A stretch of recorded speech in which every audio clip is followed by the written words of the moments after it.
السلام علیکم محترم ناظرین۔ حضرت ہجکیل علیہ السلام کا معجزہ۔ یہ شہر یروشلم کا کوئی ویران اور خاموش علاقہ تھا جہاں ہزاروں مردوں کی ہڈیاں دو پہاڑوں کے درمیان بکھری پڑی ہوئی تھی۔ ایک بزرگ پہاڑ کی چوٹی پر کھڑے تھے، وہ اللہ کے دربار میں ہاتھ اٹھائے دعا میں مصروف تھے۔ اس منظر کو ہر مخلوق حیرت زدہ ہو کر دیکھ رہا تھا کہ اچانک ہواؤں میں کھنکی بڑھنے لگی اور بکھری ہوئی ہڈیاں حرکت میں آ گئی۔ ان پوشیدہ ہڈیوں میں جان آ گئی اور وہ آپس میں جڑنے لگی۔ موت کے اس وادی میں ایسا کیا ہوا کہ قوم بنی اسرائیل کے لیے عبرت کا نشان بن گئی؟ وہ بزرگ کون تھے جن کی دعا سے یہ معجزہ پیش آیا؟ آج ہم اس ویڈیو میں آپ کو حضرت ہجکیل علیہ السلام اور موت کے اس وادی کے بارے میں بتائیں گے۔ حضرت ہجکیل علیہ السلام ایک نیک صابر اور اللہ کے نبی ہے۔ عبرانی زبان میں ہجکیل علیہ السلام کے معنی اللہ کا قدرت ہوتا ہے۔ بعض علماء نے قرآن میں موجود حضرت ہجکیل ذوالفقار علیہ السلام کا دوسرا نام بتایا ہے۔ روایت سے پتہ چلتا ہے کہ آپ علیہ السلام بہت چھوٹے تھے کہ آپ کے والد کا انتقال ہو گیا۔ جب آپ کی وراثت کا زمانہ قریب آیا تو آپ کی والدہ بہت بوڑھی ہو چکی تھی۔ حضرت ہجکیل علیہ السلام کی کنیت ابن عجوز تھا۔ عجوز بوڑھی عورت کو کہا جاتا ہے، اس لیے لوگ آپ کو بڑھیا کا بیٹا کہہ کر بلاتے تھے۔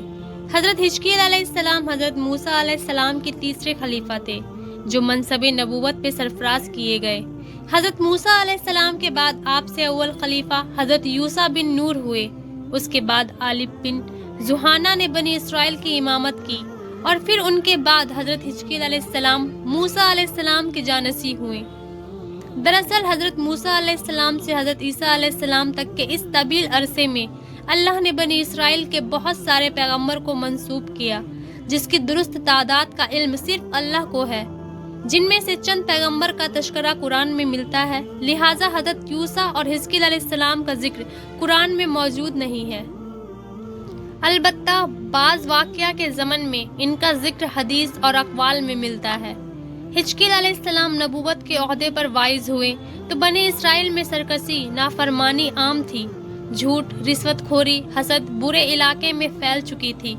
لوگ بے حیا اور بدکاری پر فخر کیا کرتے تھے۔ باپ دادا کے رسم و رواج مذاق بن چکے تھے۔ قوم اتنے فرقوں میں بٹ چکی تھی کہ اس کا شمار ممکن نہ رہا۔ اس بدترین معاشرے میں ہجکیل علیہ السلام نے توحید کا پرچم بلند کیا۔ آپ نے اپنے قوم کو سچائی اور نیکی کی تعلیم دی اور لوگوں کو سیدھے راستے پر چلنے کی ہدایت دی۔ لیکن ہجکیل علیہ السلام کی باتوں کا اور تبلیغ کا ان لوگوں پر ذرا بھی اثر نہیں ہوا۔ وہ اپنے راستے پر قائم رہے، لہٰذا آپ نے بنی اسرائیل پر آنے والے عذاب اور تباہی سے لوگوں کو آگاہ کیا کہ بائبل میں آپ سے منسوب صحیفہ ہجکیل موجود ہے، جو بائبل کی آخری کتاب ہے۔ صحیفہ ہجکیل میں آپ کی پیشن گوئی تفصیل سے ہے۔ سن 550 قبل مسیح میں بائبل کے بادشاہ بخت مصر نے بیت المقدس پر حملہ کر دیا، لہٰذا یہودی خوف زدہ ہو کر قلعہ بند ہو گئے۔ ہجکیل علیہ السلام خیال تھا کہ بنی اسرائیل کا تباہی ان کے لیے سبق ہے جو خدا کی طرف سے دی گئی ہے۔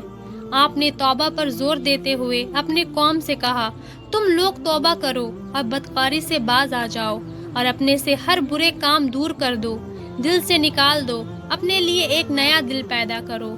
مہینوں تک یہ معاشرہ جاری رہا۔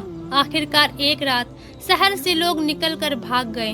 بادشاہ کے فوج نے ان کا پیچھا کیا اور ان کا قتل کر دیا۔ پورا یروشلم خون سے لال ہو چکا تھا۔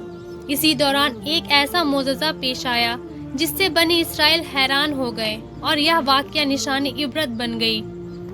ہجکیل علیہ السلام نے بنی اسرائیل کے بچے ہوئے لوگوں سے کہا، تم سب تیار ہو جاؤ، ہم اب مشرکین سے جنگ کریں گے تاکہ اللہ کے نام کو بلند کیا جا سکے۔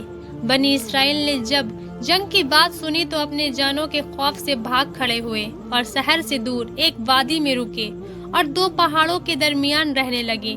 اللہ تعالیٰ کو ان کی یہ حرکت بہت زیادہ ناپسند ہوئی،